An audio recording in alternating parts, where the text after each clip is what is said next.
Okay, welcome everyone to the third and the most awaited technical session of the day. So with us, Vinai Kopp, the founder of Made2 TV, and Willem Wigman, developer at the Hiva themes. So today they will going to share insight about the Hiva themes and all about the Hiva. So let me hand over to Willem. He will start first, and then he will hand over to Vinay. So Willem, let's start. Yes, thank you. So thanks for tuning in, everyone. Very honored to be talking to you today. So you might have heard something about the thing that I started last June and announced in October, which is Hiva Themes, a new front end for Magento, which is half new. We rebuilt the front end based on Luma, keeping the good parts and throwing out the lesser parts. I've been joined by Vinai a few month or two ago when he tried out Hiva and got excited and wanted to do something similar on the admin end. So we have a combined session now where I will first show what we've been doing with the front end, and then Vinai will show what he has been doing with the admin part.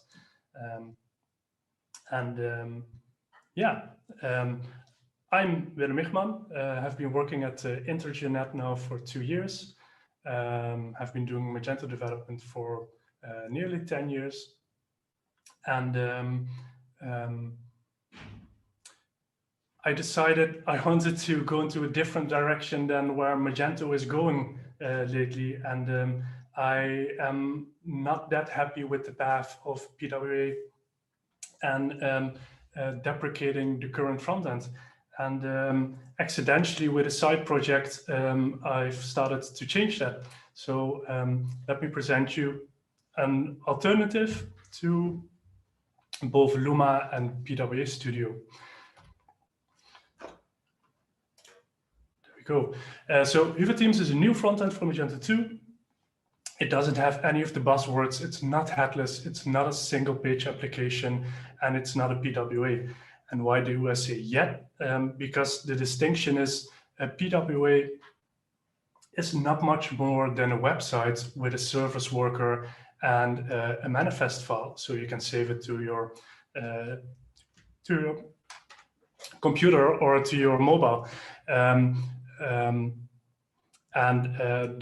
big thing, that the direction that Magento and other PWA solutions are going to is a single page application, which is much more than just a PWA. It means you're building an app. And I'd rather not build apps. I love websites.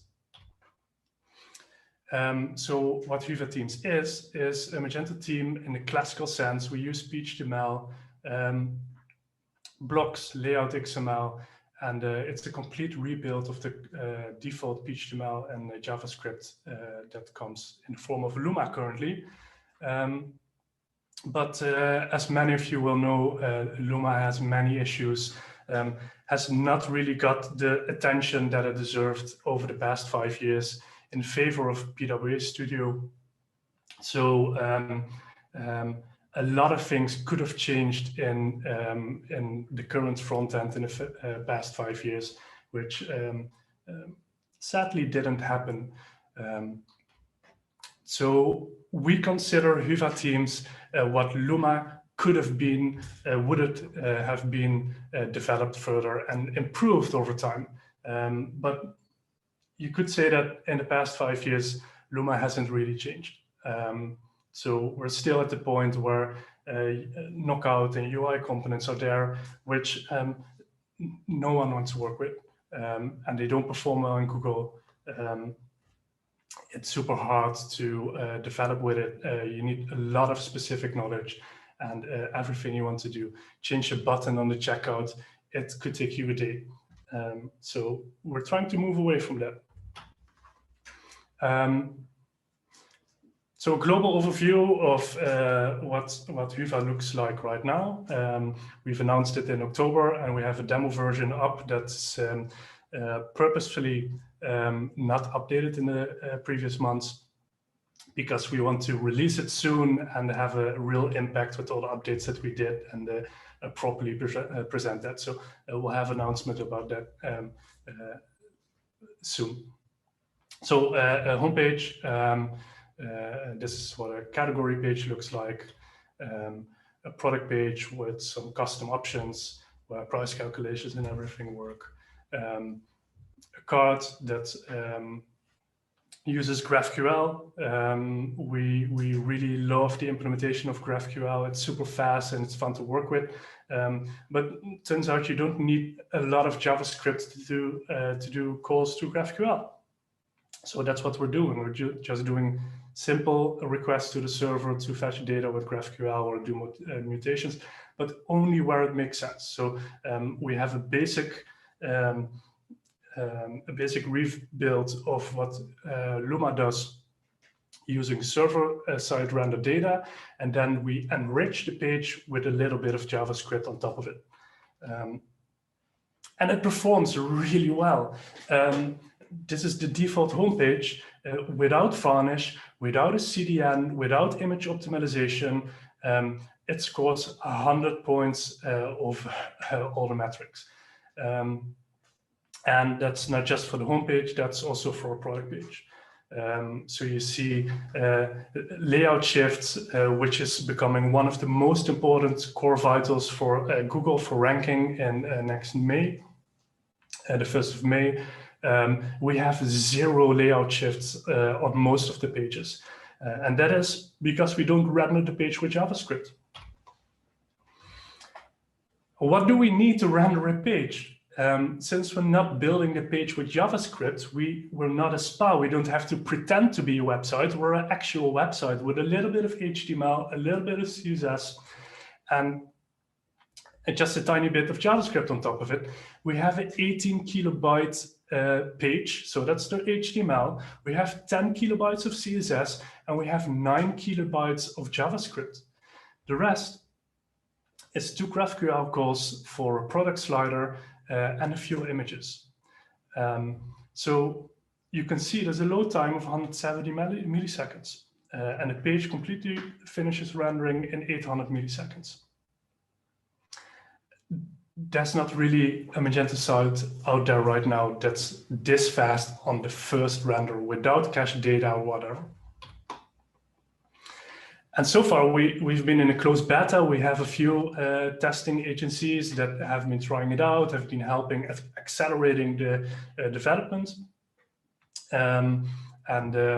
Well, of course, IntegerNet is our main partner. I've developed it together with IntegerNet, which started as my own idea, quickly became a partnership with IntegerNet. And then not much later, Algentos joined.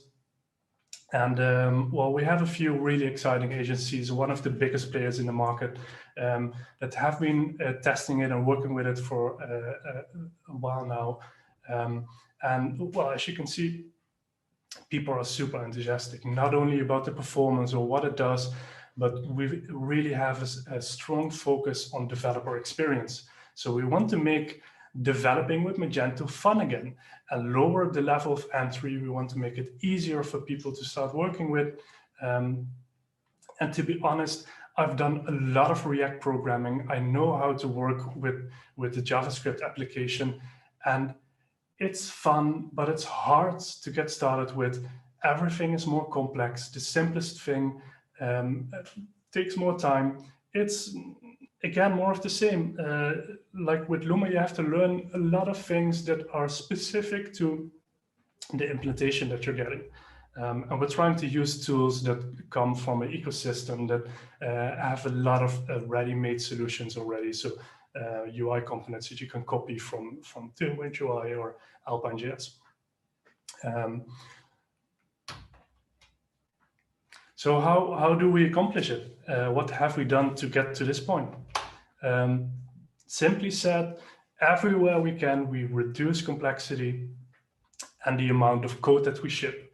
So you saw in the payload, the amount of data that we're sending to the browser, it's as small as we can.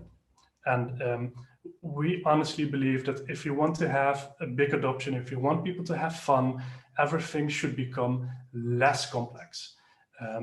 So we're really trying to help starting programmers getting started quicker, but also people with a lot of Magento experience, they get started with Huva really fast. So it all started with a reset team where we basically took all the XML, all the layout files from core Magento, threw everything into one team, and we commented out all the blocks. So we have a layout override, which basically overrides the default Magento layout file from core, and we take out all the blocks. So when you set your store to the reset team, if you would select the reset team and you go to the front end of your shop, you get an empty head tag and an empty body tag. Everything is stripped. From there, we create a child team. So we have inheritance on the reset team, and there we rebuild the front end from the ground up. So every line of HTML has been rewritten, all the CSS, all the JavaScript from scratch. And as best practice dictates from Magento, we're trying to reduce the amount of blocks that are being used and replace them with view models, which makes your code a lot more flexible and compact, and classes become more portable. So an example of this is here. We have a product page where we're showing product alerts, and where you previously would use the block for the product alert, for the stock or for the price, we just have a block without a class, so it falls back to the default template class, and we assign a template to it. That's all. All the logic goes to the template. This is the template file, one of the two that we have. It's a little bit more boilerplate code maybe in the HTML file, but it's super flexible. I'm going to highlight a few things that are happening in this file. First, you see we introduce a view model registry, which means that Fabian Spengler at IntegerNet, he came up with the idea, or we did it together, but he built it to be able to reduce all the XML that we need to use to put a view model inside a HTML file. So currently, if you would have 5 view models in a HTML file, you need to define them all in the layout XML. And if you have 10 blocks on a product page and all these blocks need the same view model, you need to explicitly pass the view model to each block. And that's a lot more work than in this HTML file. We have a view model registry, and that's a global variable, works the same as the block and the escaper variable, and you could use it like this. I want to take my product alert view model, and I require it from the view model registry by passing the class name of my view model. So I do that for my product alert. I do it for current product, which is a new registry for products. I'm going to explain that as well. And then we have a view model that gives us SVG icons. It renders SVG icons in line, but we put all of that outside of the HTML files so that we get super clean templates. So first, the product registry. As Magento dictates, we shouldn't use the registry anymore, the default one. So we've implemented a new registry that works with an observer. Kudos to Vinai Kopp, who had an example of that on GitHub, how to create a new and proper version of a product registry. So when a product page is initialized, there's an observer event, and that sets the product to our current product view model. And we can use it in any HTML file. So wherever we put the HTML file on the page, we can require the current product, call get on it. And if it returns a product, we continue rendering the HTML file. And then you see we use the product alert view model to check whether the stock alert icon should be shown. And here's a simple example for how we render a SVG icon. In this case, it renders a little bell with some CSS classes which define the width, the height, and that it should be displayed inline. So what this does is it reduces the amount of XML that we need, and a lot of the logic is moved into view models, which are global, super easy to fetch and get data from. They're reusable. The object manager only initiates them once, so they're very conservative in processing what the resources that they need. And every HTML file that we write becomes very portable. So this product alert can be placed anywhere in my XML layout tree, and it works because it depends on the view model. And there's no block that has a lot of responsibilities. We have small view models that have their own responsibility, and we compose them together. So yeah, it's portable, decoupled, and highly reusable. So how did we tackle the usage of JavaScript, which we have a lot of in Luma? In fact, we have megabytes of JavaScript in Luma and megabytes of JavaScript, obviously, in PWA Studio.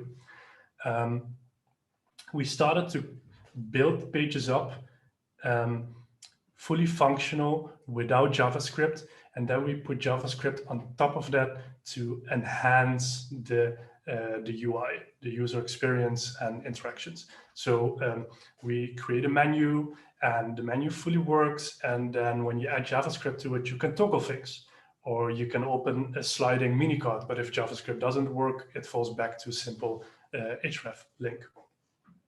So to make sure that we get the fastest render time and we don't get layout shifts that Google doesn't like, and obviously users don't like it. If you open a page that everything jumps on your screen and you want to click something and then it just jumps away before you can click it. So we render a stable page layout that doesn't require JavaScript, and then we enhance the page. So that's the only way to get a really stable first render as quick as possible, and not have the layout change when JavaScript is being loaded. So here you see the home page again, and you can see on the right bottom, this is with JavaScript disabled. The layout is exactly the same as when we add JavaScript to it. Same goes for a product page. You don't see the thumbnails because they're rendered from a JavaScript object, but the place that they're going to use is already reserved, so nothing will jump there, but everything, the main image is shown, the navigation is stable, and the product layout is stable because everything is rendered server-side, so it's super fast and it comes to the screen immediately. So this is again without JavaScript, and this is a good example of why you don't need JavaScript. This is still a JavaScript disabled, and this is a form field where we put native validation on. So the browser will render this pop-up that shows you that the field is not valid. And you can put regex expressions in there. You can check for email addresses. You can check for length of the field. You can do basically anything that you want to do with validation that normally is being done with a JavaScript library. You load in 400 kilobytes and you need jQuery, or in case of PWA Studio, you need a lot of JavaScript to do this. Browser form functionalities and form validation have evolved very much, but the world seemed not to have noticed. You can put the add to cart button anywhere on the page, and as long as it references the form that it belongs to, it doesn't even need to be inside that form. So you can address which form should be sent when you click on it. So that's another thing that greatly reduces the amount of JavaScript that we need. And we have a lot of JavaScript that renders in this field. So if you enable JavaScript and you set the quantity, the tier price kicks in. When you select 4 items, the price goes down to 28.80. You can see the bottom. And then also the price for the customizable option changes because it's 10% discount. So the $3.20 becomes $2.88. And that's all being done with JavaScript. But still, that's UX that we add on top of this native HTML functionality. So that JavaScript is not intrusive. It doesn't cause a layout shift. It just adds extra UX. So this product page is fully functional without JavaScript. So we do all this with Alpine.js, and Alpine.js is a really lightweight copy, you could say, from Vue. Vue is a JavaScript framework that uses a virtual DOM. That means the JavaScript constantly calculates what your page should look like. So it re-renders the DOM dynamically, while a browser nowadays can do that also perfectly. You have a dynamic DOM or you have a DOM control through JavaScript in a browser. So this is what Alpine leverages. They use native browser capabilities to render templates in a loop and take a JavaScript object and use that to render items in a cart or toggle elements in the browser. So this is the only library that we use by default in Juva. It doesn't mean that you can't add jQuery to it or add a slider library to it, but everything we build is from the perspective of the best performance. So we build sliders with Alpine.js. We build all the components with Alpine.js, and the JS goes inline. So you have no extra server requests, and you can perfectly debug your code in the browser. We don't obfuscate, we don't minimize the code. So in the browser, you can perfectly see what's going on and where something doesn't work or debug it. This is a really simple example of how Alpine.js works with events. You can see on the top is a menu item that's in the header, which shows the cart icon. And when you click it, it fires an event that's called toggle cart. Then we have the section that you see on the right, the HTML. We have a cart drawer, which is a box that's hidden on the side. And as soon as the event toggle cart triggers, it listens for that and sets a variable to open, and it slides in from the side. So that's all user experience that's enhanced with Alpine.js. And this is really simple stuff. It's easy to create really nice animations. As you can see at the right bottom, all these X transition things, they all work. They're controlled by the xShow attribute. So when xShow changes from open to, open is true, if it changes to open is false, these X transitions are triggered and you get an animation in the browser. This is an example of how we work with customer data. We kept it intact from Luma. So you have the section data as being fetched from the server. So that's your customer data for your session. It contains your customer data, your card data, maybe some GTM, Google Tag Manager data. And that's pulled into local storage. It's invalidated once on page load. And then we have an event that triggers private content loaded. And anywhere on the page, you can listen for that private content loaded event and take the data that comes with it. And then if you see here, receive customer data, that receives the data and it takes the card and the customer, and you can do anything with it, what you want.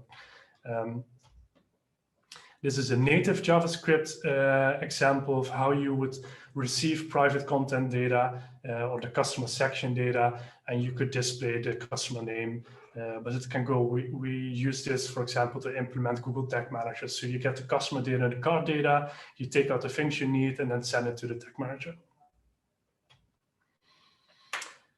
Then we use Tailwind CSS, which is a utility-based framework to render CSS, to render your design using utility classes. So you compose your design by using predefined classes, which are very portable. And the best thing about it is that you can compile your CSS and it looks for the classes that you actually used and throws out all the other classes that you didn't use on your project. So we analyze the HTML files in your team, take out the classes that you used, and that becomes your final compiled CSS file. And usually on most of the projects that we see, the final bundle is less than 35 kilobytes. So that's very, very small.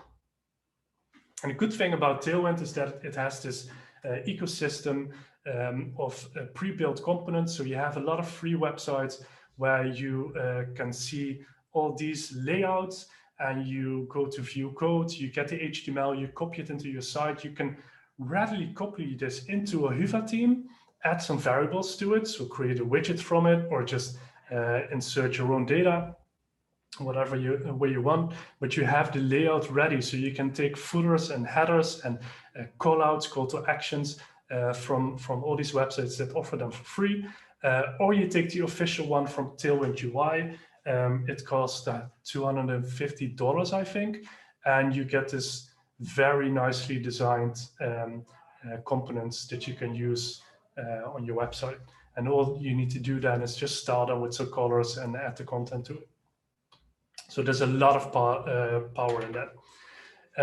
So what about third-party extensions? We threw out everything that Luma uses. So you can't use third-party modules without rewriting the require.js and the knockout.js, which proves to be quite simple. Well, not necessarily quite simple, but very doable. The good thing is that we're building an ecosystem within Hyvä with the agencies that have joined. So with the agencies that joined, I don't know how I get my timer. I don't know how I can stop it. I will round up soon, round up. Okay, I had a timer set, excuse me. So I know that I have to round up. So we're building an ecosystem with the agencies that joined, but also from Hyvä itself. We're going to make an effort after releasing the first version. We're going to make a big effort out of building compatibility modules for the most used components or extensions. So Elastic Suite, the most used MST modules. So we have layered navigation and Google Maps integration and maybe store locator.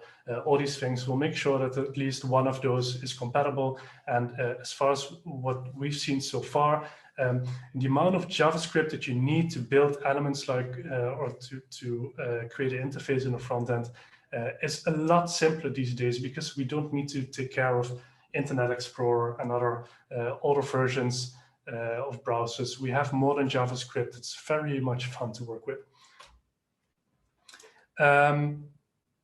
Magento Commerce support is coming up. We're also partnering up with a few of the agencies that joined. We have a prototype of Page Builder. John Hughes from Fisheye is working on that, and a few other agencies as well. So we will have Magento Commerce support, which we focus on after releasing the first version. And we have some other page builders that people are working on that also work really nicely. We have Storyblock from Javier from Mediotype from the UK that works really nicely. And Argentos has a page builder based on Prismic.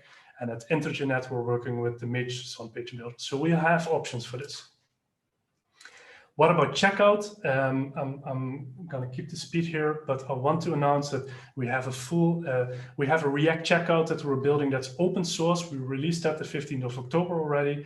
We've built a few shops with them, but we're rebuilding it from the top, and we have someone working on that who completely built it up from the bottom. That's Rajiv. He's an amazing React coder.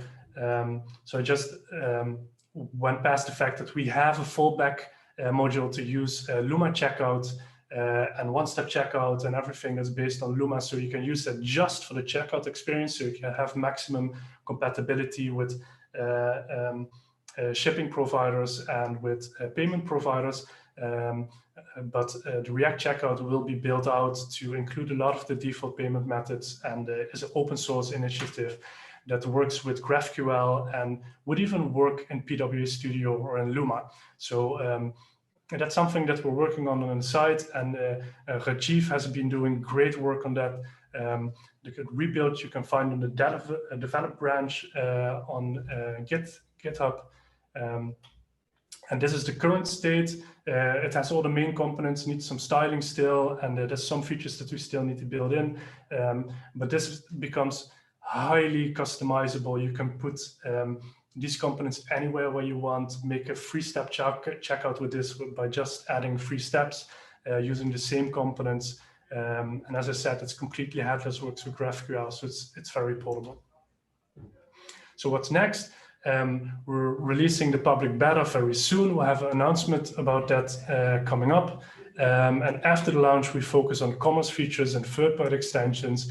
And then we want to build a UI library like Tailwind UI, which works out of the box with Hyva Themes. So you can take any component for your website, image gallery or sliders or a menu, you copy it from a UI library into your theme and it just works.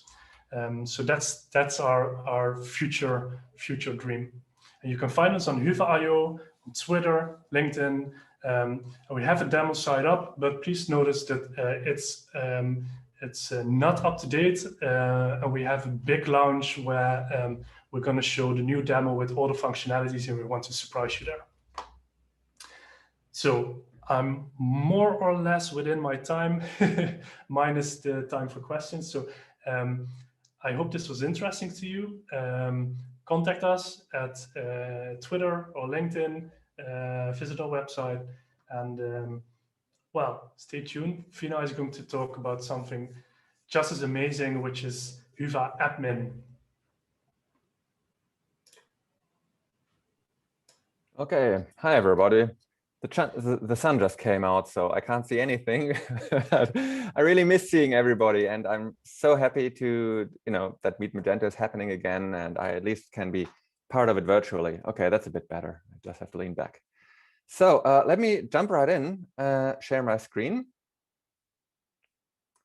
So yesterday we had a few issues with screen not updating properly. So if that happens, I hope I'll get an alert on WhatsApp or whatever.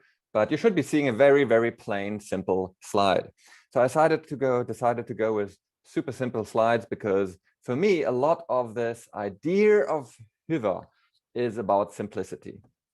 And I like simplicity. So Magento is going more enterprise, and that's totally fine and good because Adobe needs enterprise business. That's what they do, right? And of course, it comes with a cost, right? It adds a lot of complexity, satisfying all those enterprise requirements. And don't get me wrong, it's fun to work with it. It's, but it's very complex. It takes a lot of effort to get stuff done. It takes a lot of time to get stuff done. And it takes many people to get stuff done. It's very expensive. And for myself, most of my customers, they're not in this field, right? Sometimes I get to work on it and I like the big enterprise bucks, don't get me wrong, right? But 90% of my business are much smaller companies and merchants. So in the end, what that means is Magento doesn't make decisions thinking of my business. Magento makes decisions thinking of the Adobe business naturally, right? So over the last couple of years, I have become increasingly dissatisfied with Magento, to be honest. So I was kind of frustrated. Things were moving in a direction that I didn't feel was the right direction. But of course, that's only from my perspective. For Adobe, it was exactly the right perspective. So I just wasn't feeling at home very much anymore. I didn't feel heard with my requirements and my customers' requirements. However, Magento is open source, right? And I knew that all along, of course. But when I saw what Willem had done with Hyva, right, for the front end, it was like a light bulb going off in my mind. It's like, yes, of course. What open source gives us is independence. Independence of the company owning the product, right? Because I can make the decisions that I need for my business, and I can build what I need. So what Hyva means for me, right? It is basically hope for Magento and me, because it's exactly what I want for my customers. And don't get me wrong, I don't think Hiva is just for small sites, but it's basically the way I want to build Magento sites on the front end. The only problem there is I'm not a front-end developer, mainly because I didn't like working with Luma, right? Or PWA Studio. So I kind of just focused on the backend task, which I enjoy a lot. So after seeing what Willem built, I felt like I want to have the same thing, right? Only for my part. I also want this kind of lightness and joy and this modern way of working and you know, taking the web for what it is. So every developer, I realized, should choose how it should be to work with Magento. And I get to choose how I want to work with Magento. You get to choose how you want to work with Magento. It's such a relief. I don't have to work with the stuff that Magento gives me. I choose what to build and how I want to work. So that's nice words, right? How does that actually look? So I would like to show you a quick example of how this works in real work. So I decided to do a quick demo. Here is a sample data installation of Magento 241. And this is the demo customer. I'm sure you're familiar with Veronica.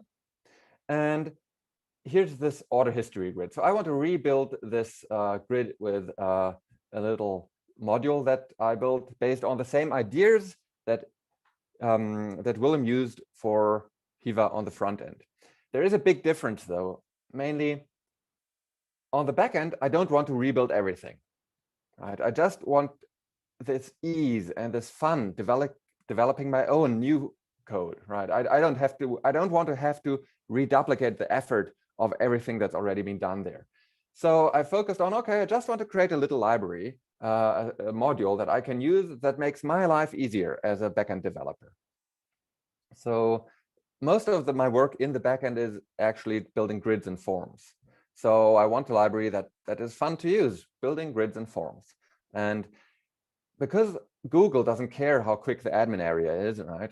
The idea here is we'll just add in Tailwind and Alpine on top of require.js. So everything stays there, that's already there. We're not throwing out everything.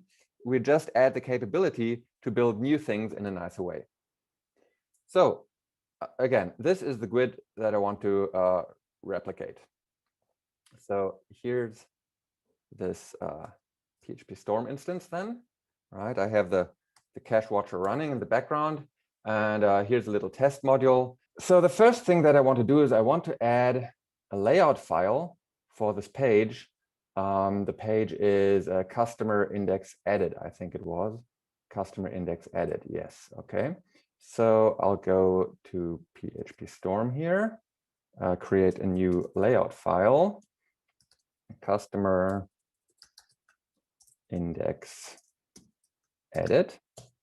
So, and we need to load a single update tag. I'll just copy it over from here, like so, right? So this takes care of initializing all the Tailwind and Alpine.js onto the page so I can use it. So by the way, Willem built this. So Vinay, sorry to interrupt, but again, screen like not showing properly. What?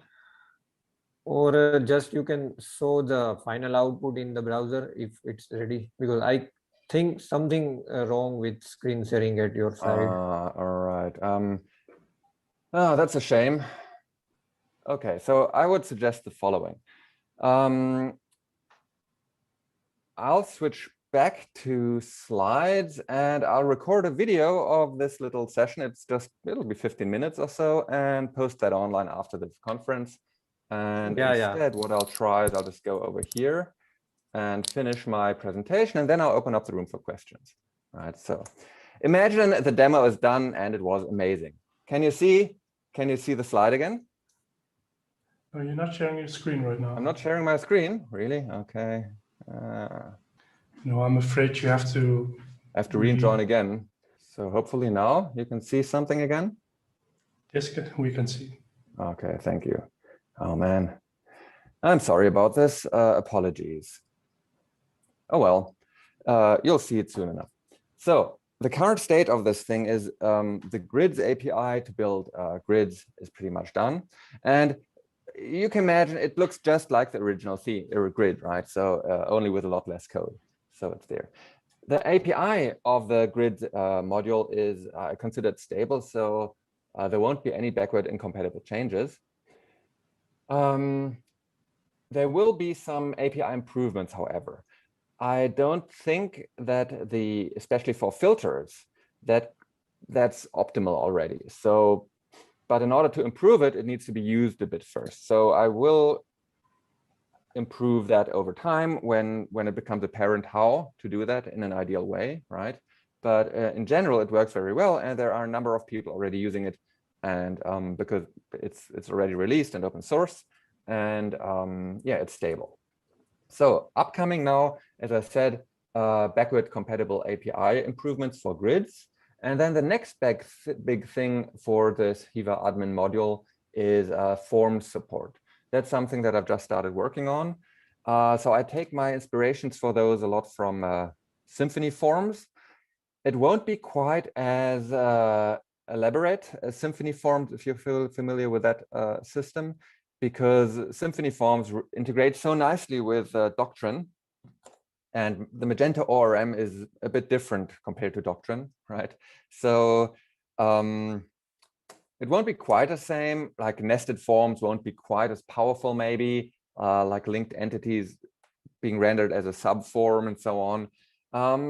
Those might come later, but for the start, I just want to be able to give the whole thing an object that I built, like a model of a kind, and I should be able to get a grid done in 5 to 10 minutes for this object with all the forms, maybe a file upload, some selects, some input fields, some validation. All that should be handled pretty quickly, and it should also be possible to split this into different tabs, right? So it's not just one huge form, but I can group fields together in some way to make it a bit more usable. And at the same time, because it's kind of related, grid inline editing also will be a thing. But to be honest, for me at least, that's not very important. It's more like a nice to have feature. But I thought once grid support is in there, that shouldn't be a problem. And if you need grid inline editing, it's open source. So please feel free to open a pull request. People already are contributing, which I love. That shows me there's a need for this. Besides myself, people like to use it, and it's yeah. The goals are the same as the front end. It should be fun to work with. It should empower developers to get their job done quickly and with ease, and yeah, just build a solid product out of it. Actually, an open source product in this case. So you can find it under the Hiva themes GitHub organization in the Magento to Hiva admin repository. All right. So that's my part then for now. Let me stop sharing the screen here. Sorry again for the trouble. I think switching between different presenters in Zoom and coupling that seems to be causing the issue there, because in general, just sharing one stream seems to work fine, and I don't know what else could be the reason. So too bad that didn't work out. Yeah, no problem. But you can record a video and we can share with community. Yes, I'll do that today.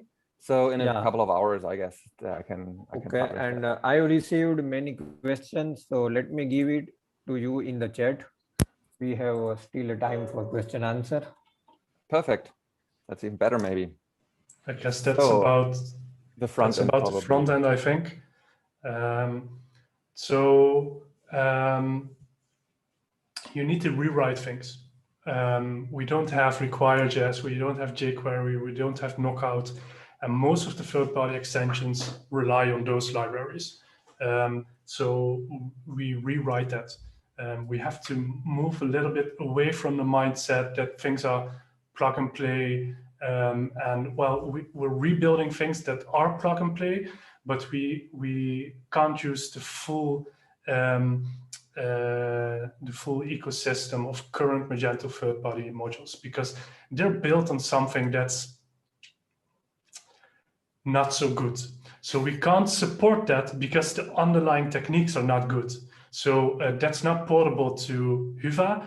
What we can do is take all the backend things that a module has, take the logic that's currently in the front end, we analyze it, we clean it up, we rewrite it to simpler JavaScript, add Tailwind CSS classes, and we're done. And in most cases, it's pretty easy to clean up the JavaScript and make a simpler implementation.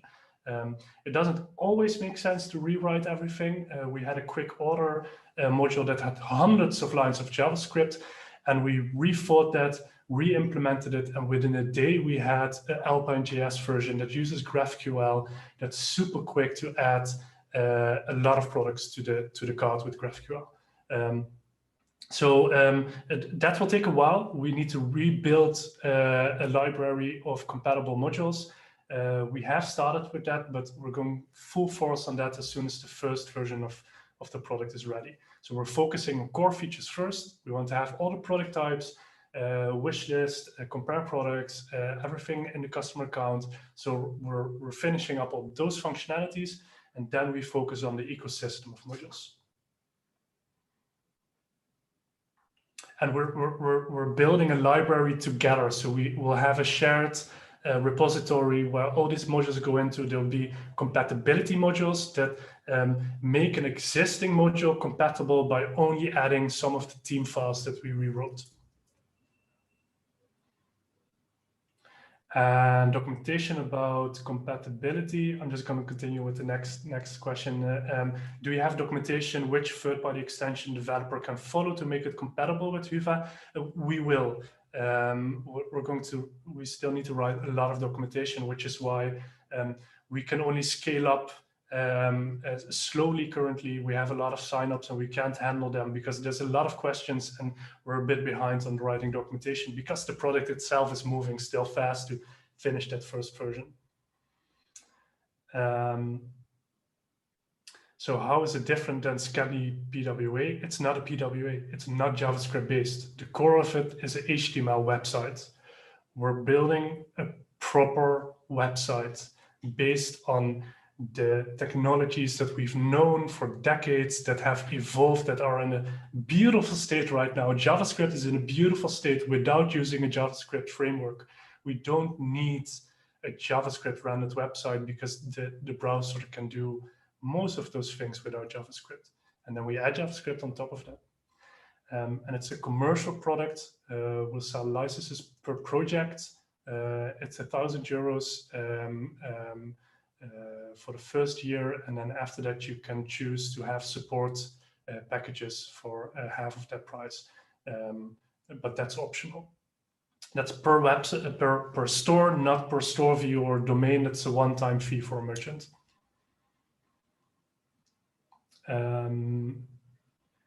Able to handle Magento upgrades? Well, yeah. So we still use the bigger part of Magento. We just added a layer on top of that with our own front-end HTML files and JavaScript. And whenever Magento updates something, the blocks that they change will also have changed. So we'll keep it up to date with the latest Magento changes. But to be very honest, Magento is not going to do that much with Luma anymore. At least that's what they've announced. Everything's going to be PWA. So I don't really expect, I would love them to bring out new features, but I don't expect them to. They haven't in the last years. It would be strange if they would start to do that right now. How can you get started with it?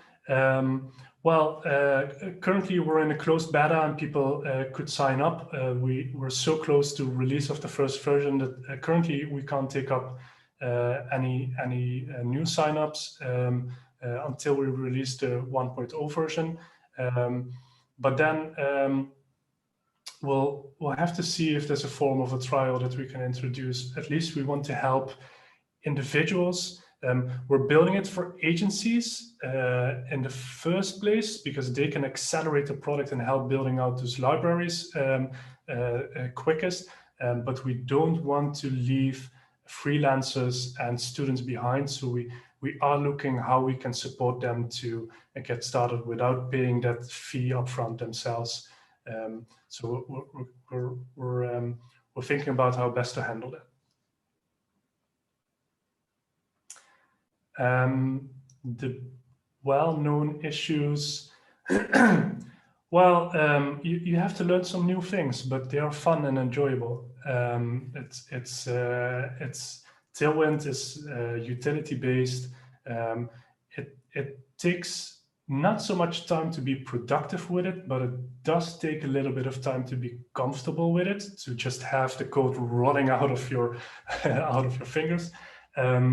But we see people adapting to the technologies within a week and being really productive. Then it depends on your experience and what level you are as a developer currently. But the technologies are much simpler than what Luma currently offers or what a PWA offers. Well, I'm not sure if it's you would call it an issue, but that's a different mindset now with Huva, where you have to do customizations yourself and make third-party modules compatible yourself right now, unless you wait a few months till we have a bigger library of compatible modules. Right now, if you step in, you'll have to figure out some things yourself, like if you need a store locator, we don't have that yet. So that will take a little bit of time.